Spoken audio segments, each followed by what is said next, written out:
जुले my dear student, तो कल की क्लास में हमने ये डिस्कस किया था कि लास्ट टॉपिक जो किया था that was the variation of molar conductivity and conductance हमने देखा था ऑन डाइल्यूशन, उस पर क्या इफेक्ट पड़ता है। ओके तो आज की क्लास में हम पढ़ेंगे वही variation with the help of a graph, तो मतलब उनका हम क्या ग्राफ स्टडी करेंगे। सो variation of molar conductivity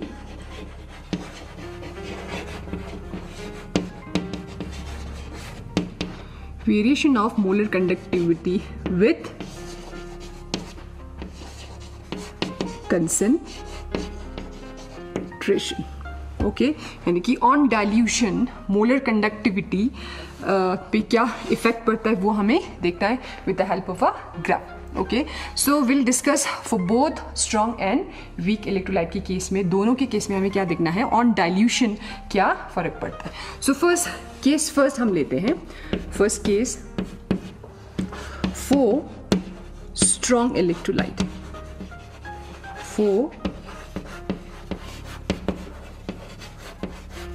strong electrolyte, तो स्ट्रॉन्ग इलेक्ट्रोलाइट का एग्जाम्पल लेते हैं। For example KCl is a example of an strong electrolyte। okay so we'll draw a graph between molar conductivity and concentration। तो y axis पे हम लेंगे molar conductivity that is lambda m and concentration axis x axis पे हम लेंगे concentration, और concentration के terms case में हम क्या लेंगे, स्क्वायर रूट ऑफ c। तो स्क्वायर रूट ऑफ c हमें क्यों लेना है, क्योंकि जब हमने एक्सपेरिमेंट किया गया था तो ऑब्जर्वेशन से ये देखा गया कि अगर हम lambda M versus C without square root हम लेते तो उस पर ग्राफ जो है वो सही नहीं आ रहा था। दैट्स वाई साइंटिस्ट ने क्या किया कि स्क्वायर रूट ऑफ कंसेंट्रेशन लिया, तभी हमें क्या मिला कि स्ट्रेट लाइन कर्व जो है वो स्ट्रेट लाइन आ रहा था। So that's why we have taken square root of C on X axis here. So for strong electrolyte graph between molar conductivity and concentration कैसा कर्व आया, तो फॉर स्ट्रॉन्ग इलेक्ट्रोलाइट ऐसा एक कर्व आया था दिस वे। ओके सो इसका ये मतलब है कि फॉर स्ट्रॉन्ग इलेक्ट्रोलाइट ग्राफ से हम ये समझ सकते हैं कि there is a very slight variation between the concentration and molar conductivity. मतलब कि कल हमने ये देखा कि ऑन डाइल्यूशन मोलर कंडक्टिविटी जो है वो इंक्रीज कर रहा था, right. So we can see कि अगर हम ये चेक करें तो कंसेंट्रेशन यहाँ पे, और अगर यहाँ पे चेक करें तो यहाँ से यहाँ तक like there is a very slight variation, बहुत कम वेरिएशन है in case of strong electrolyte. तो वो हमने कल देखा था कि in case of strong electrolyte जब हम डाइल्यूशन करते हैं तो उसके केस में नंबर ऑफ आयंस तो नहीं बढ़ते हैं, क्योंकि फॉर स्ट्रॉन्ग इलेक्ट्रोलाइट्स जो अल्फा होते हैं degree of dissociation that was 100% from the initial beginning से, वो उसका क्या था कि नंबर ऑफ आयंस जितना इसमें होना था वो स्टार्टिंग से ही है। बट ऑन डाइल्यूशन इसमें क्या था कि the distance between the cation and A9 वो बढ़ जाता था, इसकी वजह से जो कंडक्टिविटी था या मोलर कंडक्टिव वो इंक्रीज होता था, right. That's why there is a very slight variation, बहुत कम variation in case of strong electrolytes में देखा गया। तो अगर हम डाइल्यूशन विद कंसेंट्रेशन हम डाइल्यूशन करते हैं, मतलब हमें क्या करना है, कंसेंट्रेशन को डिक्रीज करना है, राइट। तो इन दिस केस ग्राफ में अभी कैसे देखना है, so at this point this is the origin with the concentration of electrolytes is 0। Okay so यहाँ से क्या देखना, हमें लेफ्ट साइड जाना, हमें यहाँ से यहाँ दिखना, यहाँ से यहाँ जाना है, क्योंकि हमें कंसेंट्रेशन है जो ऑन डाइल्यूशन वो क्या होता है, डिक्रीज होता है। सो यहाँ से अगर लेफ्ट साइड हम जाएंगे तभी हमारा क्या हो रहा है, कंसेंट्रेशन डिक्रीज हो रहा है, यानी कि हम डाइल्यूशन जब करते हैं उसकी केस में क्या होता है कि कंसेंट्रेशन डिक्रीज होता है। सो इन दैट केस हमने ये देखा कि on dilution molar conductivity increases. तो यहाँ से ये भी प्रूफ हो रहा है कि इस साइड हम लेफ्ट साइड आते हैं तो क्या करते हैं, हम डाइल्यूशन कर रहे हैं। फ्रॉम यहाँ से यहाँ जब आते हैं हम, तब हम क्या कर रहे हैं, डाइल्यूशन कर रहे हैं, ऑलराइट। तो इन दैट केस हम ये भी यहाँ से प्रूव हो रहा है कि यहाँ से इस साइड हम जाएंगे तो there is a increase in molar conductivity. Okay, so यहाँ से ये प्रूफ हो रहा है कि ऑन डाइल्यूशन यानी कि from moving from right to left side where diluting the electrolyte solution, and from here we can see कि there is a increase in molar conductivity. Okay, अब next हमें क्या करना है इसमें, अगर इसको हम extend करें, इस तरह से हम extend करें ऐसे करके, तो यहाँ पे क्या हो रहा है कि ये जो straight line है वो यहाँ पे आके ज्वाइन हो रहा है ऑन दी y एक्सिस. तो इस पॉइंट को हम क्या कहेंगे, this point is denoted by lambda m infinity, यानी कि लैम्डा m इंफिनिटी मतलब molar conductivity at infinite dilution, यानी कि इस पॉइंट पे जाके, इनफाइनाइट डाइल्यूशन मतलब इस पॉइंट पे जाके कंसेंट्रेशन जो है वो हमारा क्या है, 0 है.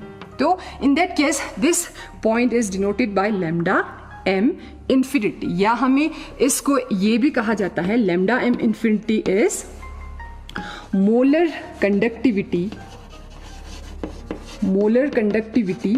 Eight infinite dilution. और इनफाइनाइट डाइल्यूशन को हम ये भी कह सकते हैं कि where the concentration of electrolyte is 0.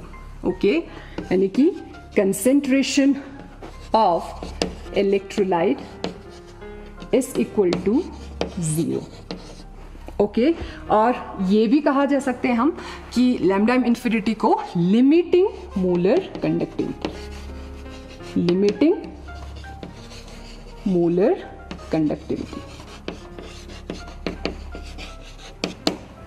मतलब this is the maximum in dilution we can do for any electrolyte. For this is the straight line, this is the curve for strong electrolyte.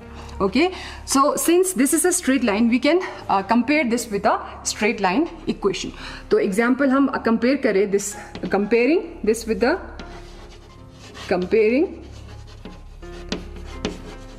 this with straight line equation.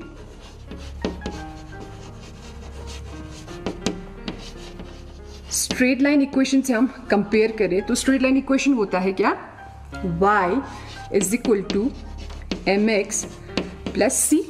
Okay, so comparing this graph with the straight line equation, y axis पे हमारा क्या है, molar conductivity, that is lambda m is equal to, m is the slope of the curve, so slope is negative in this case, that's why minus, तो slope का कुछ value होगा, so I am taking this as a, and x axis पे क्या है, under root c, and plus c is what, intercept, and this is the value of intercept. This is, the value is lambda m infinity. So lambda m infinity. Okay, so this is the equation, straight line equation we got for the strong electrolytes. Okay, so जो ये equation दिया था उन scientist का नाम था Debye हक्केल ऑनसेकर. So that's why this equation is known as, or we can write this equation as rearranging, इसको हम ऐसे भी लिख सकते हैं, lambda m infinity minus a under root c. So this equation known as डेबाई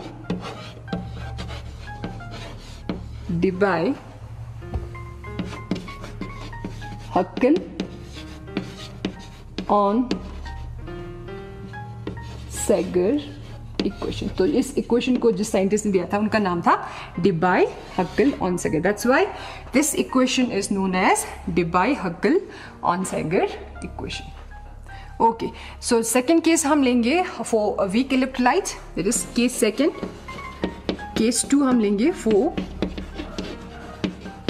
week electrolytes. तो weak electrolyte का example लिखते हैं. For example acetic acid is an example of a weak electrolyte, acetic acid. तो again हम graph draw करते हैं between molar conductivity and under C concentration, lambda m versus under root C. Okay, so for weak electrolytes, कल हमने जो देखा था weak electrolytes, again on dilution हमने ये देखा था कि molar conductivity increases on dilution for weak electrolytes too. But the variation in case of weak electrolyte is greater than strong electrolytes. ये क्यों था कि greater क्यों था? क्योंकि in case of weak electrolytes जब हम concentration इस पे इसका high होता है तो इसके केस में क्या होता है, degree of dissociation जो है वो कम होता है as compare to strong electrolyte. Strong electrolyte के केस में 100% डिसोसिएशन होते हैं, but in case of weak electrolyte इसमें 100% डिसोसिएशन नहीं होते हैं. ऑलराइट, बट जब हम डाइल्यूशन करते हैं उसके केस में क्या होता है कि अल्फा जो है या डिग्री ऑफ डिसोसिएशन जो है वो बढ़ जाता है, यानी कि number of ions on dilution increases in case of weak electrolytes. That's why variation in case of weak electrolytes is greater as compared to the strong electrolytes. So that's why weak electrolytes के लिए जो curve देखा गया वो इस तरह था, ऐसे. Alright, so जब हमने कंसेंट्रेशन बहुत हाई लिया था तो इसका जब मोलर कंडक्टिविटी वो बहुत ही कम था, तो ऑन डाइल्यूशन यानी कि जैसे हम लेफ्ट साइड मूव करते हैं, लेफ्ट साइड जैसे ही मूव करते हैं तो हम क्या कर रहे हैं, डाइल्यूशन कर रहे हैं. Right, dilution increases from moving from right to left. तो ऐसे ही ये देखा गया कि we can see that molar conductivity increases and there is a sudden increases at a particular dilution.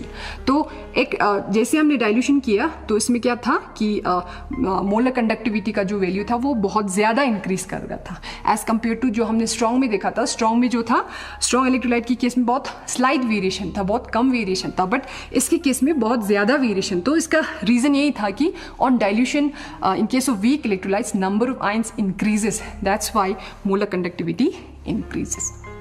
Okay, so but इसमें ये था कि जैसे हमने स्ट्रॉन्ग इलेक्ट्रोलाइट की केस में हमने एक्सटेंड करके इसमें इनफाइनाइट डाइल्यूशन का जो वैल्यू हमने ग्राफ से निकाला था. But in case of weak electrolytes जैसे हमने ये ग्राफ किया तो ये जो लाइन था, ये कर्व जो था, इस वाई एक्सिस पे ये कभी मीट नहीं कर रहा था. So that's why for weak electrolytes we can not calculate lambda m infinity for the weak electrolytes from the graph. Okay, so for that क्या किया कि lambda m infinity cannot measure from graph. Okay, so for weak electrolytes इसके बाद क्या आया कि lambda m हम graph से ये कैलकुलेट नहीं कर पा रहे थे, तो that's why one law came into being. इसके बाद एक लॉ आया लैम्डा m इंफिनिटी कैलकुलेट करने के. So that law is called Kohlrausch law. Kohlrausch law. Okay, so Kohlrausch law के थ्रू हम क्या करेंगे, lambda m infinity for weak electrolytes हम कैलकुलेट कर सकते हैं. सो नेक्स्ट हम पढ़ेंगे कॉलरॉश लॉ. ओके, सो अभी हमने देखा कि limiting molar conductivities of weak electrolyte can not be measure from the graph. तो इसके लिए एक लॉ आया, that law is called Kohlrausch law. Okay, so this law states that this law states that the limiting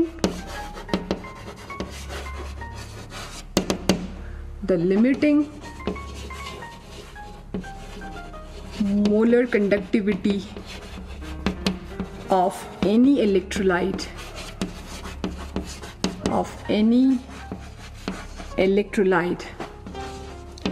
can be expressed as the sum of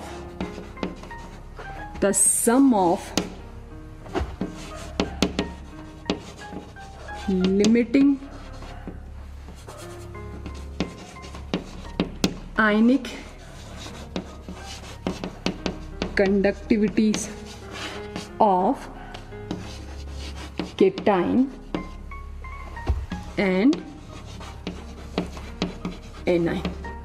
okay, so Kohlrausch law क्या बोलता है कि for any electrolyte, इधर it can be strong electrolyte और weak electrolyte, उनके लिए limiting molar conductivity, यानी कि लिमिटिंग मोलर कंडक्टिविटी का सिंबल था लैम्डा m इंफिनिटी. तो इनफाइनाइट डाइल्यूशन पे किसी भी इलेक्ट्रोलाइट, यानी कि स्ट्रॉन्ग इलेक्ट्रोलाइट हो या वीक इलेक्ट्रोलाइट हो, तो उनके लिए हम कैसे लैम्डा m इंफिनिटी का वैल्यू निकाले? So that will be the sum of sum of limiting ionic conductivities of cation and anion. So for example हम कोई भी इलेक्ट्रोलाइट ले, एग्जाम्पल NaCl ले, तो lambda m infinity of NaCl will be equal to the sum of limiting ionic conductivities of cation and anion. So lambda m infinity of Na positive plus lambda m infinity of Cl negative. So this is example of a Kohlrausch law. तो किसी भी electrolyte के लिए हम क्या कर सकते हैं, लिमिटिंग इनफाइनाइट डाइल्यूशन पे किसी भी का हम molar conductivity at infinite dilution of any electrolyte can calculate using Kohlrausch law. Okay, so next example discuss करते हैं Kohlrausch law of infinite dilution पे. तो एग्जाम्पल हम इस बार लेंगे इनफाइनाइट डाइल्यूशन पे एक weak acid that is acetic acid. So this can again calculate by lambda m infinity CH3CO negative plus lambda m infinity of H positive. So this is how we can calculate. अब इसमें ध्यान आपको ये रखना है कि for example हम ले MgCl2 का हमें निकालना हो तो ये केटाइन एंड एनाइन में कैसे ब्रेक डाउन होते हैं? ये ब्रेक डाउन होते हैं Mg2 positive plus Cl negative. तो आपको ये ध्यान रखना है कि इसका स्टोशियोमेट्री जो है वो भी उसमें मल्टीप्लाई होगा.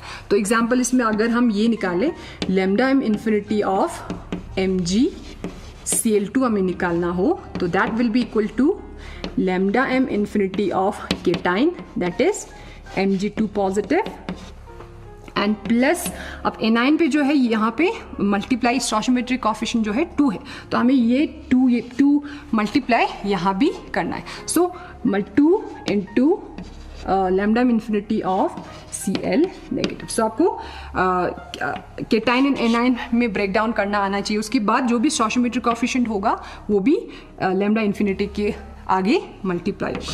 So this is how we can calculate lambda infinity for any electrolytes, strong हो या वीक हो, using Kohlrausch law. Okay, so next हम करने जा रहे हैं लॉस ऑफ इलेक्ट्रोलाइसिस. ओके, तो लॉस ऑफ इलेक्ट्रोलाइसिस को किसने डिस्कस किया था? That was the scientist Faraday. Okay, Faraday gave the law of electrolysis. Faraday gave the law of electrolysis. Okay, so इसमें हमें 2 लॉस डिस्कस करने हैं, that is first law of Faraday and second law of Faraday. तो हम first करते हैं first law of Faraday. Okay, so first law of Faraday क्या कहता है? सो this law, first law states that this law states that the mass deposited or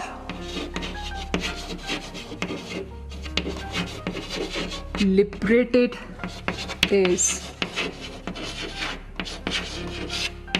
directly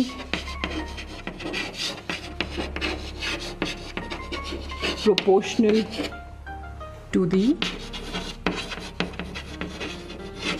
amount of charge used. Okay, तो हमने देखा था electrolytic cell में हमने क्या किया था, एक एक्सटर्नल सोर्स बैटरी यूज़ किया था. उसकी वजह से जो इलेक्ट्रोलाइट्स हमने यूज़ किया था उनका इलेक्ट्रोलाइसिस होता है. राइट, तो एनोड पे हमने रिएक्शंस देखा था, एंड कैथोड पे रिएक्शंस देखा था. तो या तो डिपॉजिट होंगे या कुछ गैस लिबरेट होंगे. तो कितना डिपॉजिट होंगे that is directly proportional to the amount of, that is the directly proportional to the amount of charge use. तो जितना चार्ज हम यूज करेंगे उतना ही जो मास होगा डिपॉजिट होगा या लिबरेट होगा. Alright, so mathematically we can write mass deposited या liberated is directly proportional to the charge use. Okay, ज़्यादा चार्ज यूज़ करेंगे ज़्यादा मास डिपॉजिट होंगे, कम चार्ज यूज़ होंगे कम मास डिपॉजिट होंगे.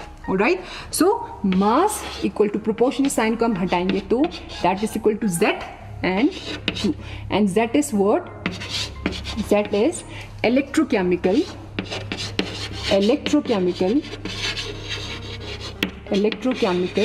equivalent. That is a constant and is known as electrochemical equivalent. Okay, so next क्या करेंगे हम? नेक्स्ट हमें पता है कि current is the rate of flow of charge, यानी कि Q अपॉन P होगा, right. So that's why Q will be what? Q will be equal to IT, right. So substituting value of Q in equation first we get what? Mass equal to Z into I into T. So this is the first law of Faraday, where mass deposited or liberated will directly proportional to the amount of charge used. Okay, and Z का ये भी formula होता है equal to equivalent weight upon Faraday. Equivalent weight upon Faraday constant. So this is the first law of Faraday. Okay, so next हम discuss देखते हैं कि second law of Faraday law क्या कहता है. Second law of Faraday. Second law of Faraday ये क्या कहता है? It states that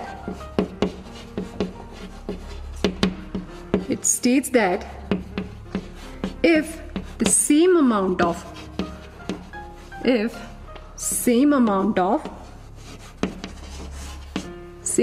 of electric charge is used in different electrolytes,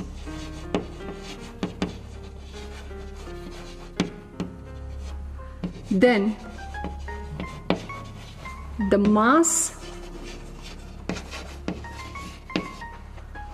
deposited or liberated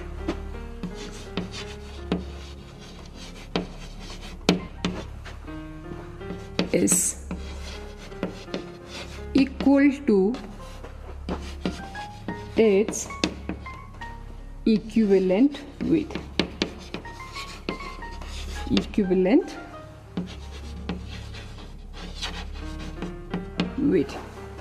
okay, so second law of Faraday क्या कहता है कि if same amount of charge is used in a different electrolyte solution, तो उसके case में क्या होता है कि जो भी इलेक्ट्रोड पे डिपॉजिट हो या लिबरेट हो, तो वो डिपेंड करता है कि वही इलेक्ट्रोड जो इलेक्ट्रोलाइट्स यूज करते हैं उसका इक्विवेलेंट वेट के बराबर आते हैं. फॉर एग्जाम्पल, अगर मैं लूँ different electrolytes, two different electrolytes ले लूँ, इसमें मैं ले रही हूँ जिंक सल्फेट, इसमें जो मैं इलेक्ट्रोलाइट्स ले रही हूँ that is copper sulphate. Okay, so they are different electrolytes. Okay, anode and cathode.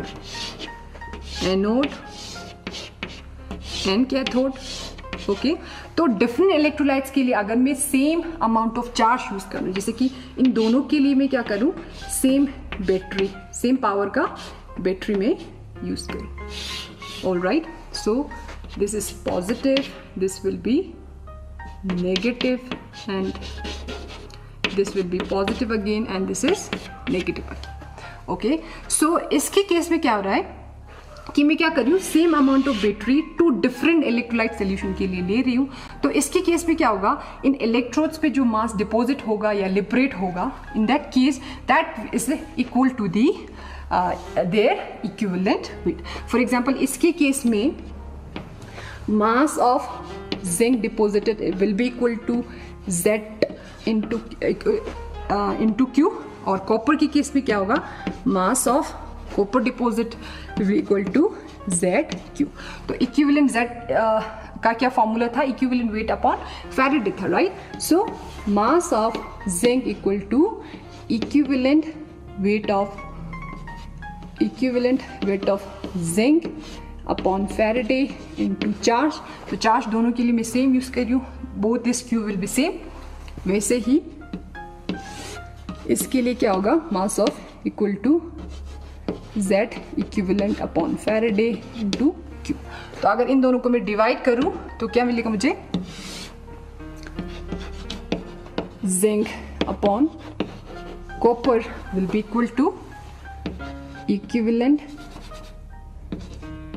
Equivalent weight of zinc upon Faraday into Q into ये क्या होगा, ऊपर जाएगा F upon equivalent weight copper into Q का, right. तो same charge ले रही हूँ, Q gets cancel out, F gets cancel out, that's why यहाँ से हमें क्या मिला, mass of zinc deposited upon mass of copper deposited will be equivalent weight of zinc upon equivalent weight of copper. So this proves that if same amount of charge is used, mass deposited or liberated will be equal to its equivalent weight. तो इसी के साथ हमारा electrochemistry जो chapter है complete होते हैं। Thank you.